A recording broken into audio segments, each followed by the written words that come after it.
So, ito pa lang guys, yung last problem, sorry. So, hindi pa last problem yung kanina, okay? And guys, ang tinatanong naman sa atin dito, tingnan basahin muna yung tanong bago mag-solve, is always magbasa ng tanong. If the tension developed in each cable cannot exceed, ano ba cable dito? Ang cable lang dito guys, natin, is the BA, okay? Is the BA and then the CA, okay? And then the CA. And then guys, etong isa na to, the member DA is strut. Okay, sabi strut AD. Ibig sabihin, solid yan, rigid. Okay? Hindi yan malalay tulad ng rope. Okay? Ibig sabihin, ang kaya lang daw i-resist ng dalawang cable na yan is 300 pound, determine the largest weight of the crate. Ibig sabihin, ano daw yung safest weight ng crate para hindi mag-collapse yung para hindi daw mag-collapse yung yung structure natin. So basically, this is by the concept of equilibrium and same approach sa halos dun yung ginawa natin kanina. Kakaintindihan? So now guys, look at our So titingnan, cable muna. Okay, establish muna nga tayo ng head to tail, sige. Kung titingnan nyo mabuti, saan papunta yan? Pag bumaba ito, okay? Since ang cable natin is always, okay, away from the point of concurrency, saan yan papunta? Bababa yan, therefore, papunta yan dito. Tama? Papunta yan doon. Ibig sabihin, ito nga yung magiging head niya. And then, for BA naman, since rope yan, ito rin yan. Okay? Ngayon, kung titingnan yung mabuti, okay, since ito connection yan, okay, titingnan mabuti, okay. Pag binaklas yan ngayon, saan pupunta yan? Pag hindi binaklas, hindi sisingaw, paano ngayon yung direction ng AD mo? Pag binaklas mo yan, pumipiyok pa. Pag binaklas mo yan, ang tendency niyan, bababa dun yan, di ba? And ano ngayon yung kailangan na reaction ng DA mo or member AD mo para maibalik siya sa dati niyang pwesto. Kung titingnan nyo, pag pinakawalan natin yan, imagine guys na pinakawalan mo yan pinakawalan mo yan dito, tinanggal mo yan. Ang tendency niyan, iikot ngayon, pababa, or pupunta dun ngayon, malalaglag ngayon dyan, pupunta dito yung box mo, sigurado, malalaglag papunta dyan. Okay? And then ano ngayon yung kailangan na force nung AD natin para maibalik siya sa original position niya? Papunta dyan. Although, everything is an assumption unless otherwise proven. Ay, ano ba yan? Ang hirap man. Wait lang. Okay? And then, papunta ngayon dyan. Yan. Okay? And now guys, if we're going to establish kailangan natin is the position coordinates muna. And again guys, ulit-ulit lang, okay? Tingnan nyo muna yung pakilista muna lahat ng coordinate angles based on your observation. And then ilalagay ko na, okay? For A, ang nakuha ko dito is, okay? Magsalita kayo pag mali, sumigaw, okay? So, this is your 0, 6, and 2.5. By the way guys, sulat lang ako ng sulat. Tingnan nyo kung tama yung mga nakuha nyo. If hindi, please reanalyze. Okay? And then for B naman, ano may nakuha natin dito? Ang nakuha ko dito is negative 2, 0, and 4. And then for letter C naman, is simply 2, 0, and 5.5. And then for D, of course, for this one, for D, makukuha naman natin to, di ba? Ano yan? Nasaan ba kasi origin natin?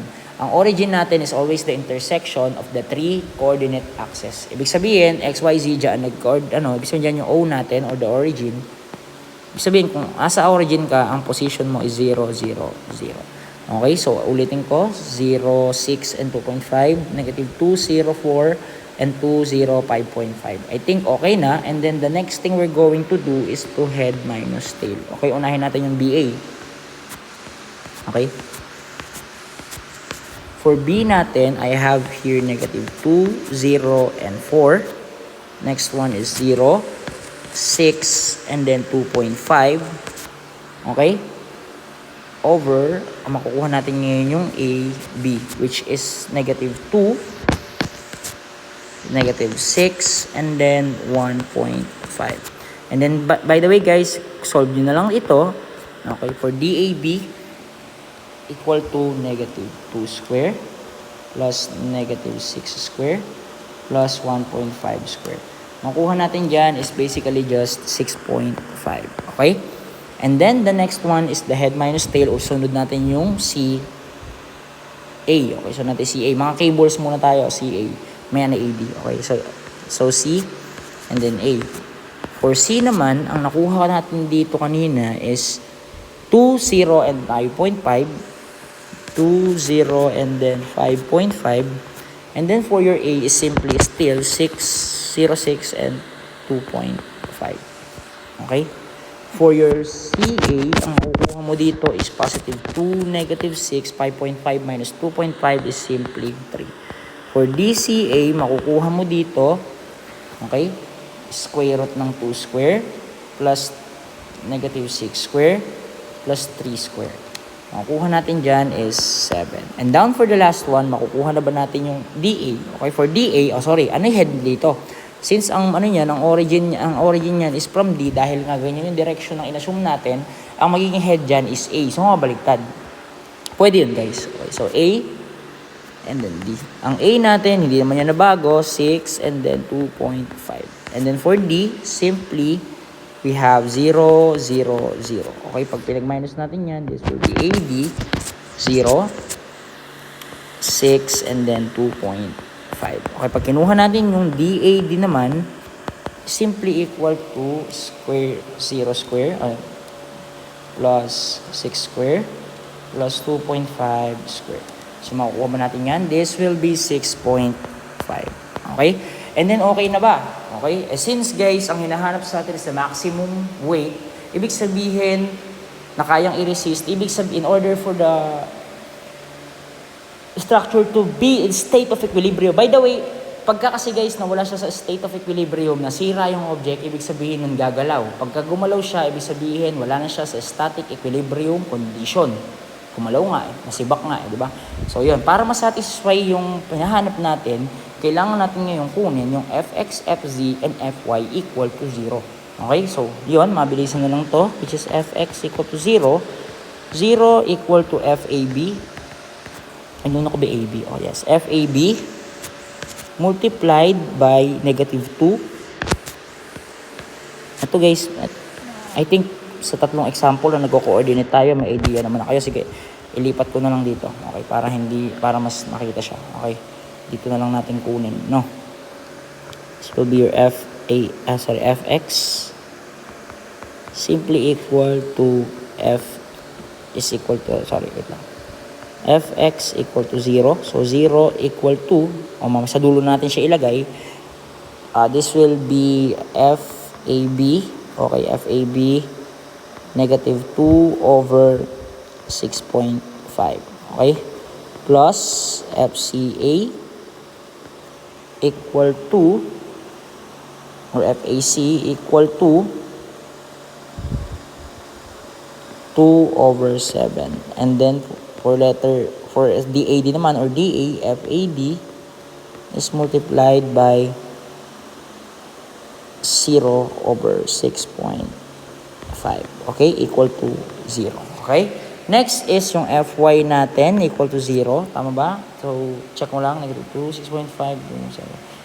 For O naman, is basically, ang FAB mo naman dito is equal to negative 6 over 6.5. Ang FCA mo naman dito is basically negative 6 over 7. And for your plus the FAD is ilan? Ang FAD natin is simply equal to 6 over 6.5 equal to 0. Okay? And then for Fy, okay, last naman na to. For your Fy equal to 0, basically, FAB equal to 1.5 over 6.5 plus FCA or FAC multiplied by 3 over 7. Tama. And then for FAD naman, for FAD simply equal to 2.5 over 6.5. And by the way guys, kung titingnan nyo mabuti, yung weight natin is towards the negative y-axis. Therefore, negative W equal to 0. And by the way, again guys, i-treat muna natin tong W as your 1. Okay? And okay, kunin na natin guys, or isolve na natin siya using the calculator technique. Tama? So, ibig sabihin, ang kailangan natin gawin, okay, so equation 1, your equation 2, and for equation 3, this is your x which is equal to AB yan, di ba? Tama? For calculator to, no? For y naman is CA, and for z is DA or AD, and then the constant or the D. Lagay lang natin yan. Okay, for for equation 1 natin, simply guys, negative 2 over 6.5, 2 over 7, and then 0 over 6.5. Okay, the next one is we have negative 6 over 6.5. We have negative 6 over 7. And we have 6 over 6.5 equal to 0. Okay, so this is equal to 0. So this is equal to D. Okay, and then, tama ba? Negative 2 over 6.5, 2 over 7, 0. Negative 6 over 6.5, negative 6 over 7, 6 over 6.5. And for the last one, we have 1.5 over, asan yun? 6.5. We have the 3 over 7. And then we have the 2.5 over 6.5 equal to 1. Kasi nilipat natin yung 1 dun sa kabila. And then guys, yun lang. So liitan ko lang siguro to para hindi masyadong malaki na sasakop sa screen natin.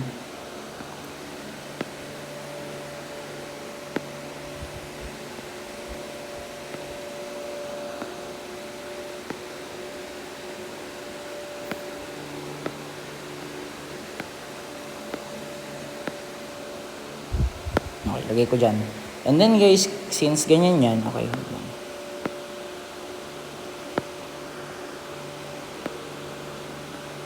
Since makukuha, na-i-set up na natin as ganyan, makukuha na natin ngayon yung mga values niya. Tama? So, isolve na natin. Mode 5, 2, which is negative, ano yun? Negative 2. Okay. Negative 2 over 6.5. And then 2 over 7, 0 over 6.5, and then 0. Next one is negative 6 over 6.5. Negative 6 over 7, 6 over 6.5, and then 0. And then for the next one is 1.5 over 6.5, 3 over 7, 2.5 over 6.5, equal to positive 1. So, makukuha natin guys na yung mga factors natin dito. For AB, okay, for AB, ABF, we get the AB factors is equal to 0.684.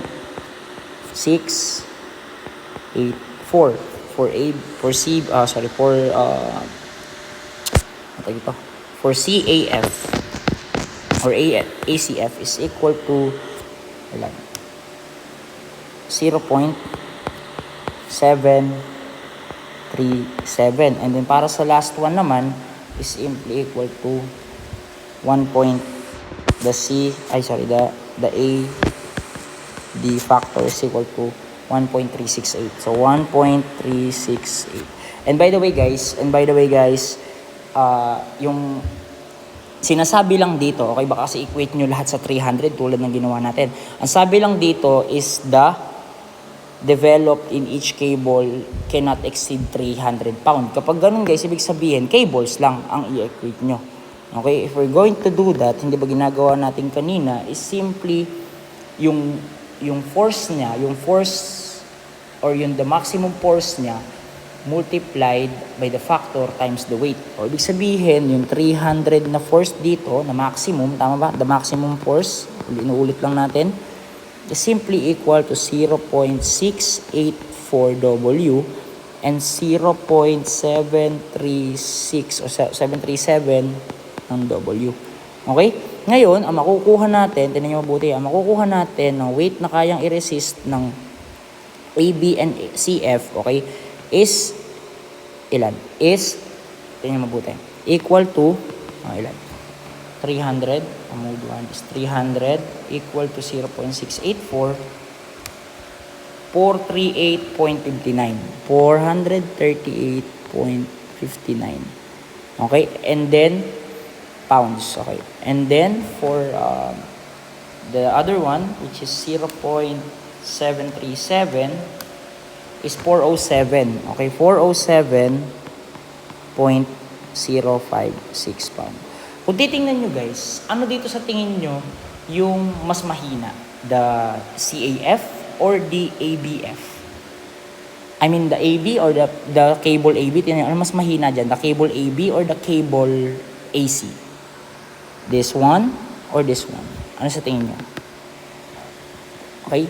Kung titingnan nyo mabuti yung weight na kaya nila ikarga. Okay? If yung force na to, ang ipa-plug in mo dito sa equation na to, okay, mag-e-exceed ka sa 300 pound na force mo. Patunayan natin. Okay? Patunayan natin. For example, ang tawag dito? Etong 438 na to pala, ang kinarga mo dito sa kabila, okay? Mag-e-exceed ngayon yung CA niya sa 300. Tingnan mo, lalaki yung value niyan. Okay? So, sabihin natin guys that your 300, okay, is equal to 7.737. Subukan natin i-plug in yung kakayanan ng AB. Plug in natin dito. Pag pinlog in natin yan guys, i-multiply natin to ng 438.59. Okay? O, huwag nyo ini-equate natin yan. Sinusubukan natin i-equate. So, 0.737 multiplied by 438.59. Ang lalabas dyan is 323. 323.24. 300 is less than the 323.24. Kung ganun, ibig sabihin, ano mas maunang masisira? Mas maunang masisira, guys, yung CAF natin. Kasi hindi niya kayang i-resist yung force other than yung force na kinakarga na to. Okay? Kung kakargahin kasi ng AB yung 438.59, masisira na siya agad yung yung AC natin. Hindi niya kaya yung 438.59. Okay? Ibig sabihin pala, ang weakest member natin dito is the cable AC. Okay? Ibig sabihin, sa kanya dapat nakalagay yung 300 pound na maximum force or yung maximum resistance niya. Kung ganun pala, ibig sabihin, okay, pwede ba natin i-extract sa yung equations natin? Okay? Again guys, this is your equation 1, this is your equation 2, and this is your equation 3. Pwede ba natin i-extract yan ngayon? So wait lang, iliitan lang natin ng konti.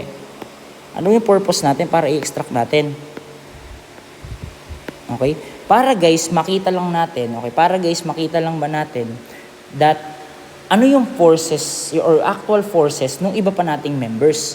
Okay? Given kasi dito guys na yung force natin, okay, given guys na yung force natin dito is, ano tawag dito? Given na yung force natin dito, nakakargahin, should only be 300 pound. Okay? And again guys, ang kailangan natin iset as maximum is the FAC kasi nga yun lang mismo yung kaya niyang kargahin. Anything beyond that, masisira na siya. Ibig sabihin, can we say that yung FAC natin is equal to 300 pound. Okay? Nagkakaintindihan? Okay. And then guys, subukan natin ngayon i-solve. Okay? Okay. So, paano ba? I think, wait lang. Parang much better if dilitan pa natin. Dilitan ko pa. Okay. So, although copy nyo na lang siguro to para hindi mas kita. And then, lipat lang ako dito sa kabilang side. Okay? And then guys, kung titingnan nyo mabuti, di ba nga sinasabi, let's say FAC equal to 300 pound. Okay. Extracting ngayon sa equations, i-plug in natin yung FAC. O sub 3 FAC equal to 300 pound to equation 1. Okay? Okay? Ibig sabihin, yung FAB natin, FAB multiplied by negative 2 over 6.5 plus FCA 2 over 7 plus FAD, yung FCA nga pala natin is papalitan natin siya. So, ang FAC natin, instead of FCA, gawin na natin siya agad as 300 pound. Ayan. Okay, gawin natin siya as 300. Okay, 300 2 over 7. Okay. Plus, tignan nyo mabuti FAD 0 over 6.5 equal to 0. Ito guys, maka-cancel out into 0. So, simplifying, makukuha mo yung FAB dito. Shift solve ka dyan. Makukuha mo na dito, FAB is equal to, tingnan mo, FAB is equal to x negative 2 over 6.5 plus 300 multiplied by 2 over 7 up to 0. Makukuha natin that this is 278.57. 278.57 pounds yung FAB natin. So ito ngayon yung actual force na kakargahin ng ating FAB. The next one, from equation 2 naman, from equation number 2, okay, simply equal, for equation number 2, we have FAB, okay, negative 6 over 6.5 plus FCA multiplied by negative 6 over 7 plus FAB multiplied by 6 over 6.5 equal to 0. So, ito guys, meron tayong FAB na 278.57 and we have FCA na 300, di ba? Ano ngayon yung FAB? For your FAB, it is equal to, shift solve na ulit, 78.57 multiplied by negative 6 over 6.5 plus 300 multiplied by negative 6 over 7 plus FAB multiplied by 6 over 6.5 equal to 0. Equal to 0. Is equal to 557.14. 557.14 pounds. So, ito na ngayon yung actual na mga, ito na ngayon yung actual guys na na-experience ng ating, this is FAD pala. That's not FAB, sorry. This is this is FAD. Okay? So, yung 557 na yan is the FAD. Sorry naman, kakalito din, di ba? FAD. So, yan na ngayon yung force na hinahanap natin for strat AD. So, yun yung example natin na pang-apat or the last sample. Okay? Thank you guys.